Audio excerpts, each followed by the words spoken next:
Hello, my name is Jessica Grant, and welcome to our first live for our Educators Digital Launch Group. Today I'm going to start by sharing with you our 14-day challenge. So I'm just getting a sense of this for the first time. Let's see if I can share my screen. Oh, and I apologize, I got a bit of a construction zone going here. Okay, so I'm just going to share the group with you. I just wanted to take a second here so that you could see what we have in the group. So right now it shows that we are live on the coffee hour, and it's a place that we can chat. But I also wanted to highlight our 14-day challenge that's happening right now. So you can hop over here to the classroom and you click on the 14-day content to publish challenge.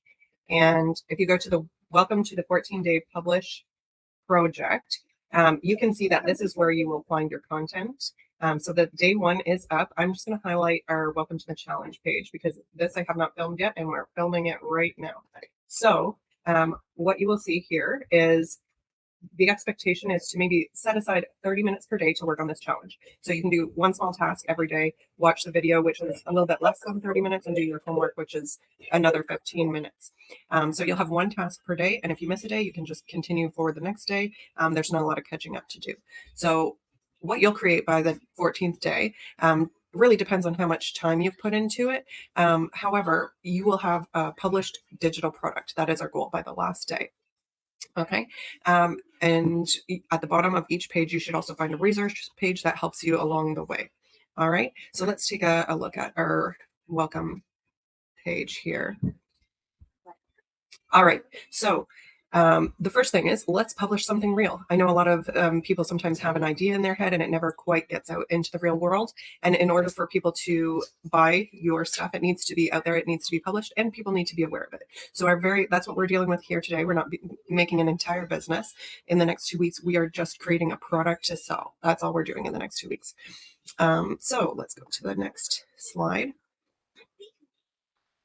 A lot of the time there are educators, course creators, and they get stuck because either they lack ideas or have way too many ideas. So what I am finding with my own personal experience is not choosing a small finishable product. Oftentimes we overestimate the product that needs to, and the amount of work that needs to go into a product before we put it out into the world.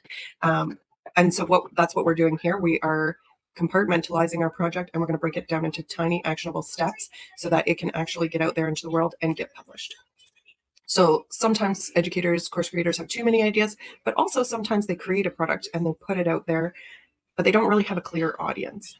And in this case, what they need to do is go back and do research about their audience and see if the product that they've created is actually for their audience or was it something for themselves. It's great if you can model your audience off of yourself because then you already know what you need. But if it's for someone else, did you solve the problems that they were having? Or was the problem big enough and valuable enough that they would spend their time and their money on your project? So creating a clear audience, that will be another step that we take through this challenge. And then the other thing is just trying to build the full thing first without testing the market to see if that was really what people wanted. So what we are doing here in the first 14 days is we're creating basically a prototype that you can put out that you can put out into the world and test to see is there good product market fit. So that's what we will be doing as well. Mom, can you open this for me? Let's do this when Mommy's done, okay? All right, the next thing that I want to talk about is my daughter wants to paint. The next thing that I want to talk about is what exactly how are we narrowing this down? So there's 3 parts to this. Number one, we are picking one person, so one avatar. Sometimes these larger businesses, they pull on multiple avatars, but it's because they've got a team of people that can work together to identify them and their needs and market to each one individually. In this case, we're just starting out. So we're just going to pick one person, one avatar, and we are going to solve one problem for them. Because if we try to solve too many at once, it could create confusion and they may not understand what's going on. So it could drive people away from our offer. The other thing is we want to just create one asset at this time so that we can really see if there's any market fit for a product. So we can run ads, we can put it on organic traffic and see if anybody likes it. And if we get a good response, then we can continue creating more of these types of products. And if not, then we might need to alter or change our product until we find a good market fit.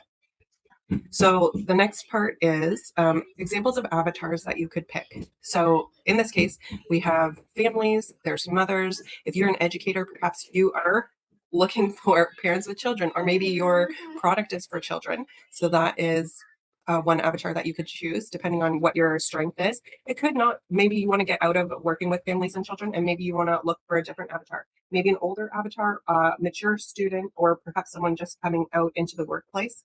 You can market to other teachers. And if you are an educator and you're marketing to other educators, you are deeply ingrained in what that avatar needs and what they might like. So it could be good to model your avatar after yourself. We were talking about avatars before. So what are some different types of avatars? We were talking about perhaps you could have an educator, a young audience, a more mature audience. You could also have small businesses as your avatar that you are marketing to.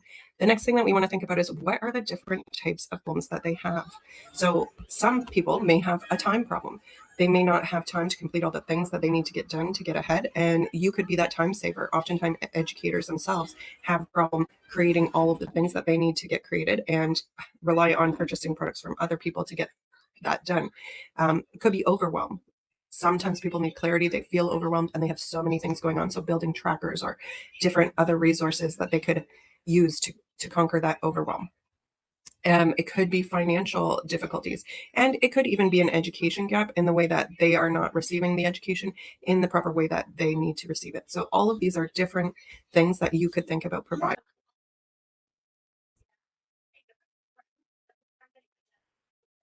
All right, so here in the next 2 weeks, what are some examples of assets that you could create? You could create a PDF or checklist.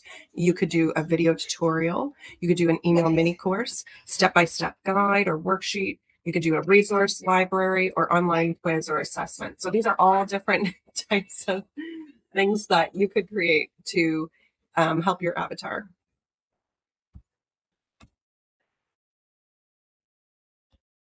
All right.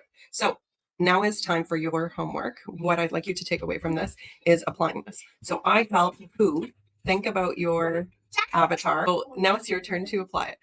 I help blank who struggle with blank by teaching them blank. So what you can do is you can go through and figure out how to apply these, or I would put them in Chat GPT. The other thing that you could do is use one that says, the asset that I could create in 14 days is blank. Ask me questions to help me clarify it. So here's a prompt that you could use to put into ChatGPT. What are common problems faced by, and then put in your target audience, and how could solving this problem help? So this could really help you clarify, and you can then start to generate ideas based on this.